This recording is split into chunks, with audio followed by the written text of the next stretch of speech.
A paz do Senhor inunda os vossos corações. Hoje nós estamos fazendo o vídeo 134 e abordando um assunto que preocupa e até amedronta muitas pessoas. Porque, mesmo sendo crentes, há tanta falha na vida humana. Nós vamos ler alguns versos da Bíblia e vamos entender a maneira como Paulo entende esta situação. No capítulo 6 de Romanos, versículo 23, Paulo diz o seguinte: porque o salário do pecado é a morte, mas o dom gratuito de Deus é a vida eterna por Cristo Jesus, nosso Senhor. Por mais que o ser humano queira fazer as coisas certas, ele tenta, mas não consegue. Porque existe o natural no homem. E o natural do homem é não fazer as coisas certas. Amados, isto é uma preocupação que todos têm. Mas no capítulo 7 de Romanos, versículo 7, Paulo pergunta: que diremos, pois? É a lei pecado? De modo nenhum, mas eu não conheci o pecado senão pela lei, porque eu não conheceria a concupiscência se a lei não dissesse não cobiçarás. Amado, por mais que eu queira, por mais que eu deseje, o pecado sempre está presente, desejando nos derrubar. Agora, eu só conheço o pecado e reconheço que ele é mau quando eu leio a Bíblia. Por isso, as pessoas que não leem a Bíblia não têm noção do que é ser mau. No capítulo 7, verso 12, diz assim: assim, a lei é santa e o mandamento santo, justo e bom. As coisas que estão na Bíblia, independente do que você conhece ou já ouviu, a lei sempre será boa porque ela indica como é possível viver a vontade de Deus, qual é a vontade de Deus e quais as consequências de obedecer ou não. No mesmo capítulo 7 de Romanos, versículo 14, Paulo escreve assim: porque bem sabemos que a lei é espiritual, mas eu sou carnal, vendido sob o pecado. Amado, eu li a Bíblia desde 57 até 67, mas eu era carnal. Eu lia racionalmente. Eu queria saber, eu queria entender, eu queria ser o que Deus desejava de mim. Mas só quando eu nasci do Espírito é que eu consegui entender que eu estava totalmente fora daquilo que Deus desejava. Eu era dominado pelo raciocínio e, consequentemente, só fazia o mal. No versículo 22, capítulo 7 de Romanos, diz o seguinte: porque, segundo o homem interior, tem o prazer na lei de Deus. Existe o homem exterior, o físico, o carnal. E existe o homem interior, que é o coração, a mente, onde Deus opera. Tudo que nós raciocinamos, pensamos e meditamos e desejamos vai sendo colocado no coração. E é lá do interior que procedem os bons e os maus desígnios. O homem interior, depois do novo nascimento, ele tem o Espírito Santo comandando, a Trindade dirigindo a sua vida.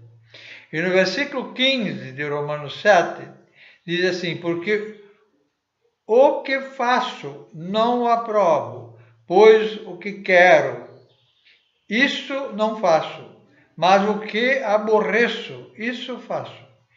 Agora, veja bem, Paulo, já convertido, ele admite, ele reconhece que ele está fazendo coisas que ele não quer fazer, porque ele sabe que é contra a lei. Mas ele agora reconhece, e aí sim vem o lado espiritual. Ele toma decisões e coloca no seu coração o desejar o que é certo. Versículo 19. Porque não faço o bem que quero, mas o mal que não quero, esse faço. Agora ele já tem um desejo de fazer o bem. Ele quer fazer o bem, mas ele erra. E aí vem o segredo. Por que Jesus morreu na cruz? Para pagar essas falhas que o ser humano naturalmente faz. Agora, no versículo 24 de Romanos 7, nós lemos: miserável homem que eu sou, quem me livrará do corpo desta morte?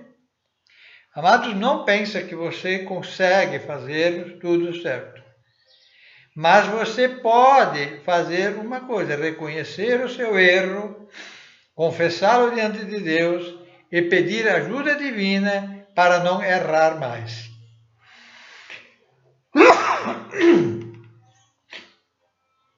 Perdão. No versículo 24, nós vimos isso. Quem me livrará do corpo desta morte? O sacrifício de Cristo. Então nós temos um ser humano bom e um ser humano ruim dentro de nós.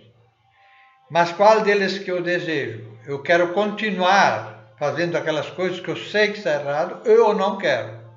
Aí é que vem a obra de Cristo, a obra do Espírito Santo, que nos lava no sangue de Cristo, nos purifica e nos capacita para uma vida de vitória em Cristo Jesus. No capítulo 8, 1 e 2, ele diz o seguinte: portanto, agora nenhuma condenação há para os que estão em Cristo Jesus, que não andam segundo a carne, mas segundo o Espírito. Porque a lei do Espírito de vida em Cristo Jesus me livrou da lei do pecado e da morte. O desejo do mal foi tirado. Deus tirou o coração de pedra e nos deu um coração de carne. Ele tirou o raciocínio, essa cabeça dura, esse coração empedrado, e nos deu um novo espírito de vida. Agora nós somos nova criatura em Cristo Jesus. E no capítulo 8, versículos 5 e 6, diz o seguinte: porque os que são segundo a carne inclinam-se para as coisas da carne, mas os que são segundo o Espírito para as coisas do Espírito. Porque a inclinação da carne é morte, mas a inclinação do Espírito é vida e paz. Aí que está a diferença. Desde que eu nasci de novo, agora são 51 anos, eu desejo, eu medito, eu procuro colocar no meu coração só as coisas boas. Agora, o Espírito Santo pode me usar para fazer as coisas boas, porque são essas que eu coloquei no meu coração. E ele faz o que o coração está cheio. Quando eu falo das coisas de Deus, é porque eu estou cheio das coisas de Deus. A vontade de Deus prevalece. Em Romanos 8,14, diz o seguinte: porque todos os que são guiados pelo Espírito de Deus, esses são filhos de Deus. Agora, vamos para a rua e encontrar uma pessoa e conversar com ela. Há poucos minutos eu estive na rua, entregando folhetos, e encontrei um senhor que me disse o seguinte: na minha família todos são crentes, só eu não, porque eu gosto de beber. Eu gosto de uma bebida forte. Mas combinei com ele que a partir de agora nós vamos fazer discipulado na casa dele com a família, para que ele conheça também a verdade que liberta, que é Jesus, o Senhor. No capítulo 8, 16 e 17, o mesmo Espírito testifica com o nosso Espírito que somos filhos de Deus. Olha, amados, aqui a coisa ficou séria. Agora você sabe o que é certo, você já coloca dentro do teu coração o que é certo, você não quer mais o mal, mas aqui a palavra é firme. O mesmo Espírito testifica com o nosso Espírito que somos filhos de Deus.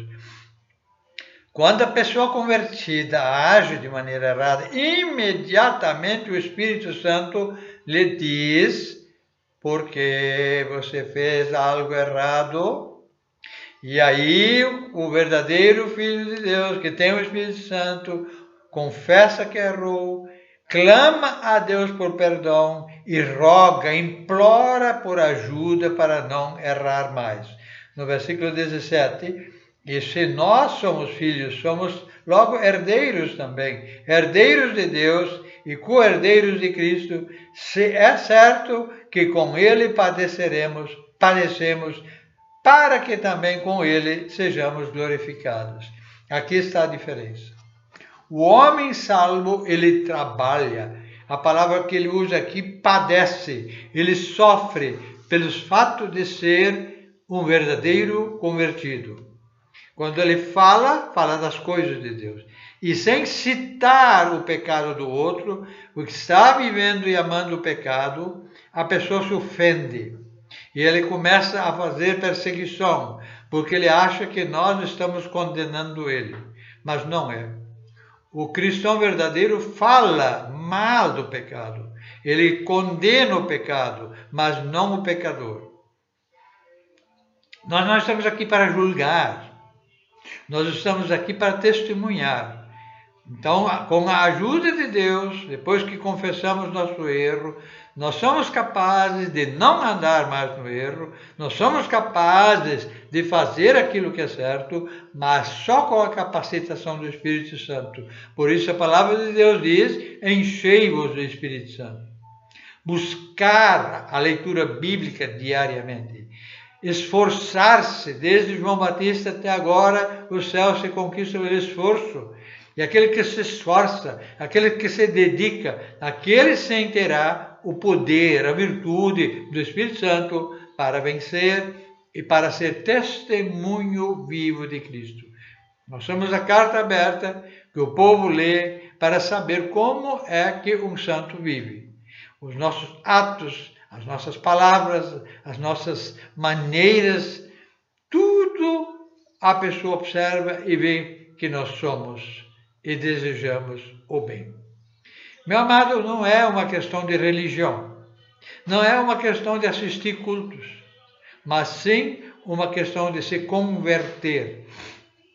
A absoluta maioria dos crentes só seguem crentes, mas não seguem Cristo, porque ainda não nasceram de novo, ainda não têm o Espírito Santo no comando da sua vida, ainda fazem planos e projetos que não estão no plano de Deus por falta de leitura bíblica, e isso é o mal que hoje está à tona. Nós estamos vivendo o tempo da apostasia, onde a pessoa vai no culto e acha que cumpriu sua missão da semana. Ele foi enganado, está enganando outros, e outros que seguem os crentes vão juntos para o inferno, enquanto os convertidos não cumprirem sua missão ao ir ao culto adorar a Deus. Eles passam a semana toda adorando a Deus. A vida deles é um culto de casa em casa, discipulando a família, sendo exemplo vivo de um cristão. E quem não vai de casa em casa discipular, como vai na igreja prestar um culto a Deus? É impossível. Ele nem fez nada durante a semana que está no plano de Deus para usar o seu tempo. Meu amado irmão, eu rogo a Deus, faça isso. Entregue a sua vida para Jesus. Consagre-se a Jesus. E faça da sua vida um culto permanente. Orai sem cessar. Nunca difame o próximo e levante um louvor na hora do culto pelo que Deus te dirigiu e capacitou para fazer para o bem do próximo. Então, sim, pessoas que louvam a Deus porque Deus os usou, isto é muito bom e dará salvação.